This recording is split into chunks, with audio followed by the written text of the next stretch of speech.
Olá pessoal, aqui é o Liedson, o Rato. Como é que vocês estão? Hoje novamente eu preciso da vossa atenção para falarmos de um assunto. É que enquanto eu estava a ver um discurso dos gregos, eu fiquei na bad, porque eles estavam a falar sobre como nós podemos classificar uma pessoa melhor que a outra. Ou seja, o discurso no final era para saber se uma pessoa presta como pessoa ou não. E à medida que eu ia ouvindo, poxa, eu ia me sentindo mesmo mal. E aí eu fiquei assim, poxa, o bro tá na merda então, eu não presto. Che, eu mesmo valho assim, se eu morrer hoje, o que que vai, tchá, não vale a pena. Epa, se os critérios forem esses. Mas como eu não queria me sentir mal sozinho, epa, eu disse isso, então tenho que levar para a galera lá do YouTube, a comunidade lá vai gostar. Até porque o final, depois, porque não foram só os gregos que trouxeram pensamento aqui, lá no final depois tem uma mensagem muito, mas muito fixe. Essa sim eu disse, não, agora sim, isso vale a pena. Não é sobre eles se sentirem mal. Até o final disso, acredito que muitos também vão se sentir como eu. Uma boa mensagem. Isso aí ajuda. Bom, podemos começar esse papo. Eu acho que todo mundo sabe que um prato é melhor que o outro. Ou seja, diante a um objeto, consegue compará-los e saber que esse é melhor do que o outro. Mesmo diante a, a objetos, nesse caso, agora, mesmo diante de coisas orgânicas, como animais, você consegue definir que esse, para essa situação ou não, é melhor do que esse. Diante de um cão, você sabe esse cão é melhor do que esse. Grupos de pessoas ou organizações, você sabe que um time de futebol é melhor do que esse. Apesar de haver uma certa divergência nas opiniões, mas chega-se a um consenso. É por isso que nós conseguimos atribuir prêmios. Ou seja, os prêmios são para classificar os melhores em uma determinada atividade em relação aos outros. Isso é um ponto básico de partida. Nós sabemos que nós conseguimos distinguir que isso é melhor do que isso. Só que nós caímos em um certo relativismo nessas questões. E esse é o primeiro ponto de partida antes de nós partirmos de como é que os gregos tentavam classificar, porque eles viram que todo mundo consegue distinguir, não, isso é melhor do que isso, mas a dificuldade é quando o assunto é pessoal, até porque ninguém gosta mesmo tanto de falar que uma pessoa é melhor do que a outra, mesmo no fundo sabendo que existe sim uma certa forma, um certo critério para nós classificarmos que esse é melhor do que esse. Ninguém gosta muito de falar sobre isso, mas os gregos, adivinha, eles pensaram, e não foram só eles. Mas antes de nós partirmos sobre essas ideias deles, é importante nós tentarmos acabar já aqui com algumas ideias nesse campo mesmo do relativismo, esse relativismo subjetivo para coisas objetivas. Isso até certo ponto já começa a se tornar uma baboseira, porque uma pessoa com neurônios consegue distinguir muito bem. Essa questão de relativismo depois começa a ir para questões que parece que não se quer empregar a capacidade de pensar. Mas é muito estranho ficar a filosofar se a grama é verde ou não, se o sol brilha ou não. São coisas objetivas. A grama é verde, pronto. O sol brilha, ponto. Não haveria necessidade de discutir sobre isso, mas as pessoas com essa questão do relativismo começam a trazer muito esses assuntos. E não que ele não exista, porque ele existe sim. Algumas coisas de fato são relativas, mas outras, principalmente coisas objetivas, não são. A parede é branca e pronto. E para piorar essa questão do relativismo, para quem não sabe, eu sou artista e do jeito que isso se impregnou no meio ficou muito absurdo. Acho que todo mundo já sabe que atualmente existe um quadro que era uma banana colada na tela e chamavam aquilo de arte. Não importa até, o importante não é o quanto venderam aquilo, o importante é o que estão a chamar aquilo de arte, dizendo que a beleza é subjetiva, a beleza é relativa no caso. Isso só mostra conforme as pessoas não querem empregar a capacidade de pensar. E nessa questão, no caso da beleza ser relativa, a beleza nem sequer é relativa, na minha opinião. O que acontece é que as pessoas não sabem definir beleza e ficam a chamar as coisas de bela ou feias só porque não sabem qual é a definição. Bom, mas como o nosso foco não é falar sobre beleza ou relativismo, nós vamos partir, vamos avançar um pouco para tentar acabar com essa ponta de relativo, para nós avançarmos com a ideia de que se um ser humano é melhor que o outro ou não. Bom, essa questão do relativismo, pelo menos para as coisas objetivas, não havia necessidade de ter que se falar tanto, porque ele não tem tanto peso no vídeo, mas é um ponto inicial para nós partirmos. Porque pensa comigo, eu vou partir de um exemplo em vez de uma definição.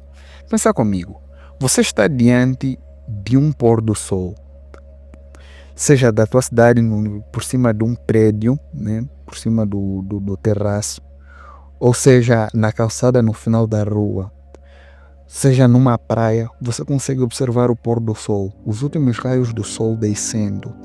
Já não rasgam mais o céu, mas sim se tornam quase que um com eles, e o sol descendo ao final da borda da terra, sendo engolido por ela, te fazendo se questionar onde é que ele está a ir.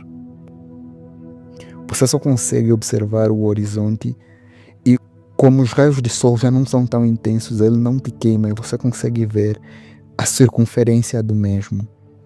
Você sabe que está diante de uma cena linda, afinal, você não só está a degustar ele com os teus olhos, mas sim também com a tua imaginação, porque você começa a criar conexões com aquilo. Bom, diante de uma situação dessas, não há quem possa te dizer que aquilo não é belo. Afinal, qualquer pessoa com neurônios, né, qualquer pessoa sem problemas na cabeça, ou sem querer fazer-se de criança, né? Fazer birra, né? De querer dar uma de contraditório em tudo o que se diz, consegue saber que um pôr do sol é belo. É belo. Não há relativismo, há um consenso. Todo mundo sabe que um pôr do sol é belo.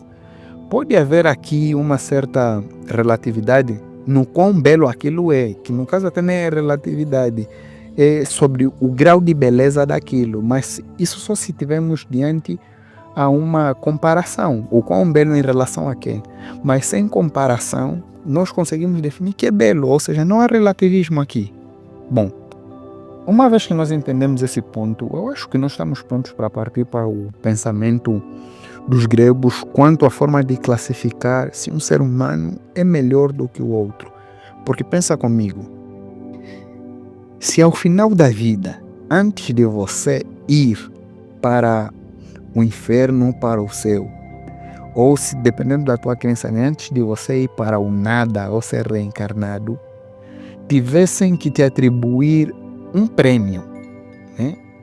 Um prêmio que diz que você foi uma pessoa exemplar, você foi uma pessoa, não, você é uma melhor pessoa, mesmo se fosse comparação, você é melhor do que esses, portanto recebes esse prêmio. Que critério íamos utilizar para atribuir esses prêmios? Dependendo de quem fosse atribuir, que critério essa pessoa ia utilizar?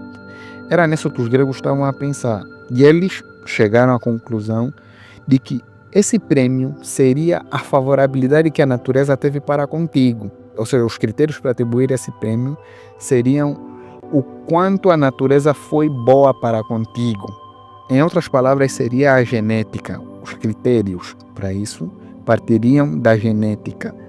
E nós precisamos entender que os gregos partiam do pressuposto de que você nasce para ocupar um certo lugar no mundo e que a natureza te vai ser favorável para você ocupar esse determinado local no mundo. Então, você é a melhor pessoa para isso, dado que a natureza assim definiu. E como é que funciona essa questão, né? Em vez de nós irmos tanto para a natureza, acho que como nós atualmente utilizamos melhor a genética, vai dar para entender melhor. Bom, nós conseguimos entender que quando uma pessoa nasce, ela nasce já com certos atributos naturais, né? Com certas características genéticas que favorecem sobre determinados assuntos. No caso, nós vamos começar com a beleza, por exemplo. Nós sabemos que algumas pessoas nascem com uma incrementação estética superior em relação aos demais. Algumas pessoas, de fato, têm um valor de mercado estético superior à maioria, enquanto que outras parece que a beleza não teve um bom trato com elas, parece que de fato lhes virou a cara mesmo. Algumas, nós sabemos como é que as pessoas são, já outras parecem que têm uma beleza um pouco balanceada, não tanto para cá, não tanto para lá. E tem ainda outras que parece que a distribuição estética não foi bem feita. Se nós tivéssemos que colocar isso em uma reta com números ou com valores positivos e negativos, o que aconteceria seria que as que tivessem nos valores positivos, quanto mais melhor. As que tivessem nos negativos, quanto mais pior. E ainda existiriam aquelas que estariam nos dois pontos, ou seja, mais daqui, mais dali, menos daí, menos daí. Dependendo de conforme essa distribuição seria feita, seria bom para ela ou mal. Isso em si seria suficiente para definir se uma pessoa é melhor que a outra, simplesmente pela beleza? Não, porque é quanto a natureza foi favorável para com, ou seja, a tua genética para com. E a natureza não para simplesmente na beleza. Tem outras questões, como no caso de aptidões para a inteligência. Essa questão de pontos intelectivos, isso parte um pouco também de opinião pessoal sobre como tratar o assunto, né? Se vamos chamar os outros de burros ou não. Mas o que acontece é que todos somos burros, no entanto, uns são mais que os outros, né? Uns são mais que os outros. E há uns que até chegam a ofender a classe de animal a qual são incorporados ali. Ou seja, algumas pessoas de fato não têm a aptidão, não têm os neurônios bem distribuídos em relação a outras. Isso também são pontos que a genética favorece uns do que os outros. Mas ser mais inteligente do que os outros ou ter uma sabedoria superior à dos outros, isso em si já te faria um melhor ser humano em relação aos outros. Para os gregos, sim, nesse aspecto, tanto é para a beleza também, sim, naquele aspecto, mas a natureza não pararia só por aí, porque essa comparação teria que ser feita em muitas questões que têm a ver mesmo com genética, questão corporal, se você nasceu com boa aptidão física para aquilo. No entanto, nós íamos esgotar essa lista e mesmo assim teriam pessoas que não se encaixariam como melhor em nada. E para os gregos, essas pessoas, ou seja, são inferiores em relação às pessoas que têm melhor aptidão. Agora, com base nesse tipo de pensamento que os gregos tinham, eles chegaram à conclusão de que as melhores coisas vão para as melhores pessoas. Ou seja, tanto é que surgiu a frase: a melhor flauta vai para o melhor flautista. Essa frase surgiu dessa época dos gregos. Afinal, existiam recursos escassos para uma quantidade de pessoas que excedia esses recursos. Então, eles tinham que distribuir os melhores recursos para as melhores pessoas, segundo a conclusão a qual eles chegaram. Mas chegar a esse ponto de pensamento talvez possa te criar um pouco de indignação, porque se a medida a qual eles determinavam que uma pessoa era melhor que a outra era a genética, e a melhor coisa vai para quem já nasceu assim, se ao final da minha vida eu vou morrer, né, e vou receber um prêmio, melhor nós irmos do nosso ponto inicial, né? Eu vou morrer e vou receber um prêmio. Isso no mínimo seria injusto dar o prêmio da melhor pessoa a quem já nasceu como a melhor pessoa. Nós vivemos numa sociedade em que o esforço é supervalorizado e nesse caso aqui não entra. E era bem assim que eles mesmo pensavam, e era bem assim mesmo que eles entendiam as coisas, pelo menos até onde sei. É que, é assim, uns nasceram melhores do que os outros, e assim morrerão, e pronto. Só que eles também já acreditavam, eles já tinham uma crença que todo mundo nasce para ocupar uma vaga num estacionamento que o mundo libera. Ou seja, cada um já tem o seu lugar no mundo. Se você nasceu e você nasceu com certas características para ocupar essa tua vaga no estacionamento e você não conseguiu demonstrar essas qualidades, então você não merece aquela vaga como tal, ou você não está a desempenhar bem o teu papel para ocupar aquela vaga. Enquanto que quem nasce com essas características superiores às dos outros deve ocupar essas posições. Ou seja, quem nasce com um bom porte físico, com uma boa estatura, esse indivíduo deve ocupar posições de proteção da cidade, por exemplo, né? Ser um guerreiro, estar no exército. Aqueles que nasceram com aptidões intelectivas superiores aos dos outros, na visão deles, claro, esses devem ocupar posições de liderança.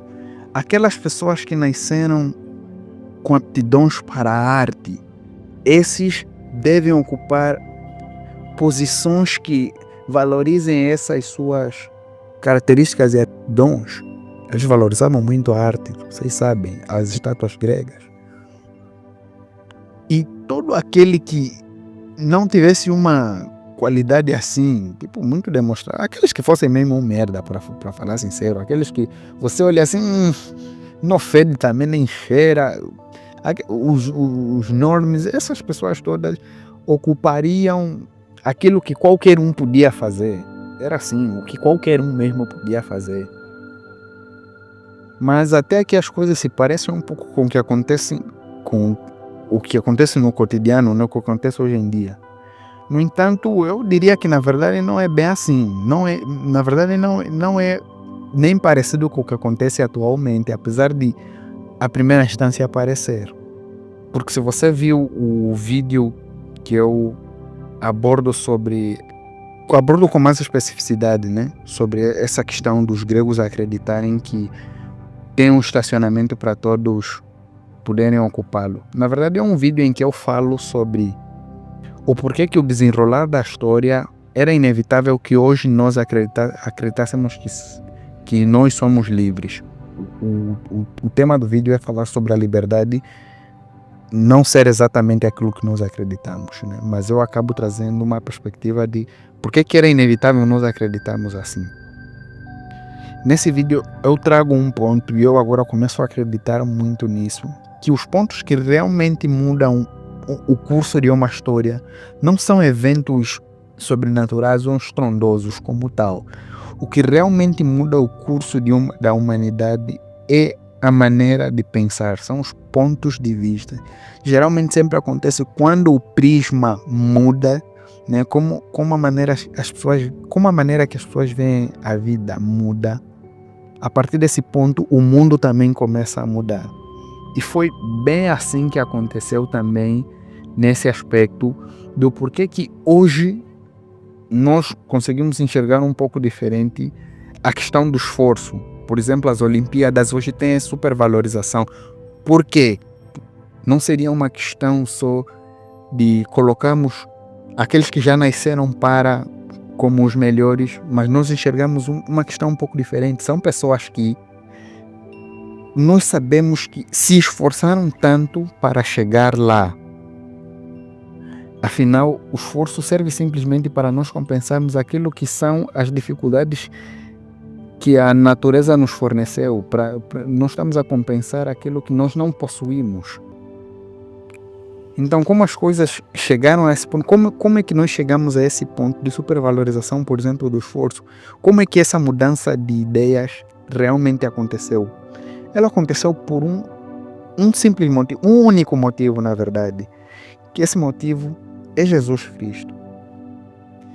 E até esse momento eu já estava a me sentir assim, tipo um bosta mesmo, uma pessoa que, sem tanto valor, à medida que eu ia analisando mesmo essa estrutura, até esse ponto do vídeo, né, em saber que os melhores nascem melhores e assim morrerão. A maneira de classificar, pelo menos, isso não ajudava mesmo em nada, porque se nós formos analisar por esse prisma, pelo menos, né, a minha própria pessoa, a natureza não foi injusta comigo, mas ela também não foi nada excepcional. Eu sou uma pessoa que não tem uma valência superior, um ponto de destaque. Eu sou aquelas pessoas que são tipo polivalentes, que entendem um pouco de tudo, mas não são boas especificamente em nada. Mas não para só por aí, porque isso estamos a falar de pontos intelectivos. Eu falo de até, por exemplo, a aparência. Tipo, se me perguntam assim, é bonito. Não, mas só tem um rosto favorável. É alto. Na verdade, tô na taxa, na média mundial, tô na média. Tenho uma altura média. Não é baixo, mas também alto não sou. Nossa, e para piorar, eu quase nesses anos de escola que eu sempre fui tendo, eu quase sempre ocupei a segunda posição em todas as cadeiras. Isso até podia ser impressionante, né? Tipo, todas as cadeiras tem quem é o primeiro lugar, mas eu estou em segundo em todas as cadeiras, enquanto o topo, o topo varia. Isso podia parecer interessante, mas não me fazia sentir nada assim. Eu sentia que era o segundo em tudo. E em as cadeiras que eu era o primeiro, eu sentia que, na verdade, eu não era o primeiro, só alguém que não estabeleceu a posição dele naquela cadeira. Só não tem alguém que é bom nessa cadeira aqui nessa sala. Não sou eu que sou bom.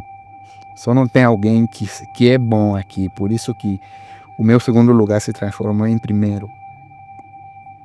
E se esse fosse o critério para definir se uma pessoa é boa como pessoa ou não, se presta como pessoa ou não. Se eu estivesse lá no meu leito da morte e tivessem que definir se eu presto como pessoa ou não, isso provavelmente seria um não. Por quê? Eu fiquei em segundo lugar, tipo, nas coisas todas. E se nós sabemos que o segundo lugar é o primeiro dos perdedores, então a conclusão é quase que óbvia. E se ainda fosse para definir a minha posição no cosmos dele, né? A minha vaga no estacionamento, se a melhor flauta vai para o melhor flautista, que flauta eu receberia? Então, a partir desse ponto, isso era uma reflexão, pessoal, era uma reflexão, né? Você estava me deixando mesmo triste. Mas, como Cristo sempre salva aqueles que nem sequer enxergam valor em si mesmo, como Cristo sempre muda as coisas todas. Aqui não foi nada diferente. Eu até fiquei impressionado quando surgiu tipo nos escritos, quando surgiu esse ponto aqui de Cristo. Fiquei impressionado, não esperava, mas é sempre assim, sempre lá. Poxa, a mensagem que ele trouxe, pessoal, observem só como é que as coisas mudaram ao longo da história, como é que a mudança de pensamento se sucedeu. Nós sabemos que até esse ponto nós nascemos com certas genéticas, certos atributos que a natureza nos fornece. Até esse ponto aqui estamos todos claros. Cristo não nega isso, ele não muda esse aspecto. A única coisa que ele traz, e vê só conforme é sutil, ele diz que, por exemplo, né? Não que exatamente chegue a essa conclusão, mas a filosofia que ele trouxe, né? A maneira de pensar a sua própria vida, como é que mudou o curso da história. A proposta aqui é a seguinte, é que não importa que dons você recebe da natureza, não importa quais são as tuas características genéticas, o que realmente importa é o que você vai fazer com elas. E essa maneira de pensar é muito bem evidenciada de forma tão cristalina na parábola dos talentos. Bom, essa é uma das parábolas que eu curto muito, mas é possível enxergar muito bem nela aqui. Se você não leu ela, ou se você pelo menos nem sequer leu a Bíblia, eu nem sei o que é que você está fazendo aqui, porque de minha preferência e não só, o julgamento chega à conclusão de que é melhor você estar a ler a Bíblia até do que estar aqui a assistir vídeos no YouTube, do que estar aqui a assistir os meus vídeos. Então, é uma recomendação mesmo que deixo já, sempre que você tiver que escolher entre um ou outro, nem deve ser uma escolha entre estar no YouTube ou ir ler a Bíblia, vai só ler. Mas para contextualizar essa questão da parábola dos talentos, eu não vou ser fiel a ela Afinal, eu vou adequar um pouquinho só para a questão aqui no vídeo e vai ser mesmo bem resumida. Mas o que essa parábola traz como evidência da maneira de pensar do que o que realmente importa é as coisas que você fará com ela. Bom, ela diz mais ou menos o seguinte: um senhor deu talentos aos seus servos antes de partir. Esses talentos aqui, os talentos nessa época evidenciavam tanto a maneira conforme nós interpretamos eles, como dinheiro, se referiam a isso. Então, esse senhor antes de partir deu a um servo 15 moedas, né? Ou seja, 15 talentos. Deu a outro 10 e a outro 5. Este que tinha 5, assim que o recebeu os seus talentos, enterrou-os, enquanto que os outros fizeram uso desses mesmos e multiplicaram. Quando o senhor regressou, né, quando o senhor deles regressou, todos eles apresentaram os seus resultados. O que tinha 15 apresentou 25, o que tinha 10 apresentou 15, e à medida que eles iam apresentando, o senhor os dizia: parabéns, e aqui está o seu prêmio. Óbvio que não foi assim, para quem já leu, é muito óbvio que não é assim que está lá, mas o que eu estou a trazer aqui é o cerne da história, né? O cerne da história, primeiros contactos com. Então, à medida que eles apresentavam seus resultados, o seu senhor dizia: parabéns, aqui está o seu prêmio. Mas quando chegou a vez do que enterrou seus talentos a apresentar, ele não multiplicou os seus talentos, ou seja, o que ele recebeu, ele guardou, não fez uso deles. E como ele não fez nada com os seus talentos, com aquilo que ele recebeu uma punição severa. Isso aqui evidencia muito bem aquilo que nós estamos a falar sobre essa nova maneira de pensar sobre as coisas. É que Cristo não nega que cada um virá a esse mundo com talentos e habilidades maiores do que os outros. Isso vai acontecer de facto. No entanto, o que realmente importa é o que você faz com esses talentos. Essa nova perspectiva de vida é o que influencia todo esse pensamento de hoje. Por isso que nós valorizamos tanto o esforço, porque a partir desse momento nós conseguimos ver realmente o esforço como algo que nós utilizamos para subplantar, utilizamos para compensar aquilo que são as deficiências que nós trazemos a partir do momento que nós passamos a existir aqui, para compensar as nossas falhas. E isso traz uma esperança de se tornar uma pessoa cada vez melhor. A partir desse momento eu já estava com mensagem de esperança lá e toda. Já me vi mais aliviado, porque o que me tornaria uma pessoa melhor, digna de receber um prêmio, uma pessoa. E é aqui onde começa a surgir mesmo o próprio pensamento de que você não precisa ser melhor do que os outros, mas sim só melhor do que você mesmo. É a partir desse ponto aqui, é essa visão que conseguiu trazer esse aspecto de autossuperação. O vídeo está a ficar longo, mas eu gostaria até de falar um pouco mais. E não posso delongar-me tanto assim. Mas eu gostaria de deixar uma homenagem aqui no final do vídeo, que é para o professor Clóvis de Barros, né? Embora já saiba que talvez essa mensagem mesmo não chega, mas é importante dizer, porque essa brisa me bateu quando eu ouvi um dos episódios do Inédito da Pamonha. Não, na verdade é do Partiu Pensar. Eu comecei a ouvir esse podcast no início do ano, né? Eu já acompanhava mais o podcast e comecei a ouvir no início do ano, e já estou com um ano de delay, já assisti, já ouvi até 2 aniversários em poucos meses, 2 aniversários, ou seja, já vi 2 anos, está me faltar pelo menos 1 ano para poder alcançá-los.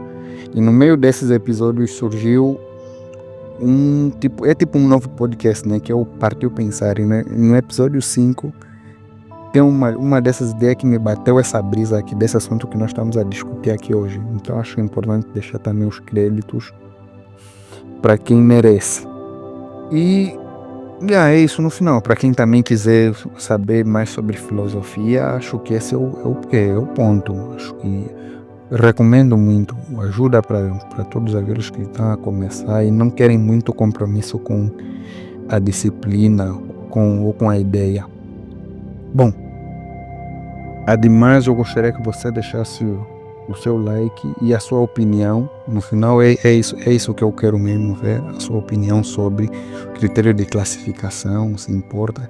Se ao longo do vídeo achaste absurdo essas ideias dos gregos, se faz sentido, se te faria se sentir também um merda ou se já nada a ver. E se a mensagem final realmente é uma baita mensagem de esperança. Bom, é isso que eu gostaria de ver aqui nos comentários. E ademais vou estar deixando um vídeo aqui na tela, não esquece, esse vídeo é sobre o assunto que eu falei, que é sobre o vídeo que eu citei ao longo dessa nossa conversa aqui, que fala mesmo sobre a ideia dos gregos, né? Você tem a tua vaga no estacionamento, então se você chegar e nos vemos lá daqui a nada. É isso. Obrigado. Depois.